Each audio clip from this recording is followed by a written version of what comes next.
Soft, unsettling whisper, it changed again. They said it was a once-in-a-lifetime find.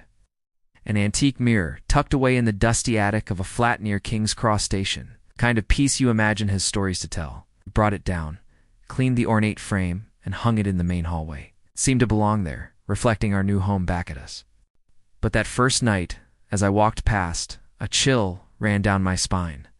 The reflection, it wasn't quite right. Just a feeling, a deep-seated unease that something was off.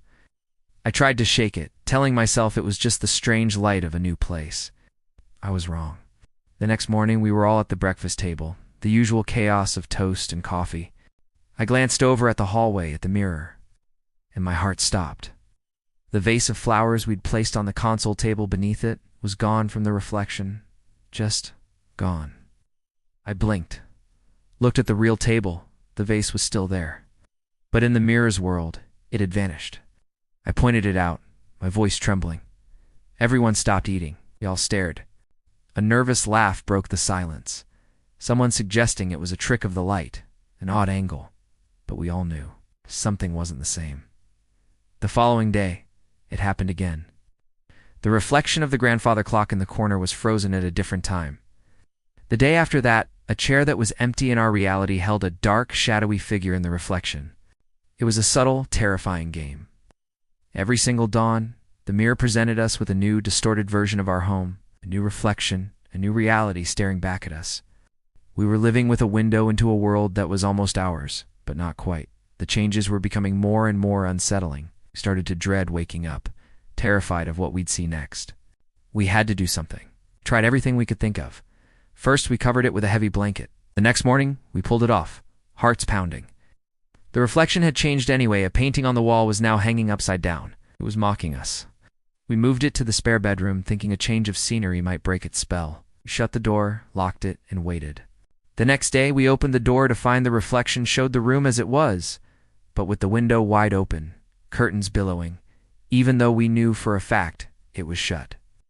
It didn't matter what we did. It continued. It was a part of the house now, a part of our lives. One afternoon, while desperately cleaning the frame, my fingers traced over a tiny, almost invisible symbol carved into the wood. It was ancient, something I'd never seen before. As I stared at it, I looked up into the mirror. My breath caught in my throat. We were all standing there, frozen in place, looking at the mirror. But in the reflection, my younger brother wasn't there. He was just gone. Vanished from the reflected world. The symbol, the missing person. What did it mean? What had we brought into our home? Was this a warning? A premonition? The air grew cold, and a distant, haunting melody seemed to drift from the glass itself. That's when the truth crashed down on us. The final horror. I stared into the mirror at our terrified faces, and then, in a blink, the reflection shifted one last time. No longer showed us. It showed an empty hallway. The mirror was reflecting the room as if we were never there at all. Quick flashes of the past few days flooded my mind. The missing vase, the shadowy figure, my brother's disappearance from the glass. We weren't looking at a haunted mirror. The mirror was looking at us. It wasn't just showing us a different reality. It was erasing ours. It wasn't the reflection that was changing. It was us. Whispered, "Look again." If you enjoy stories that linger in the shadows of your mind, make sure to subscribe to Shadow Evidence TV. We have more tales from the edge of reality coming very soon. Don't miss what's next.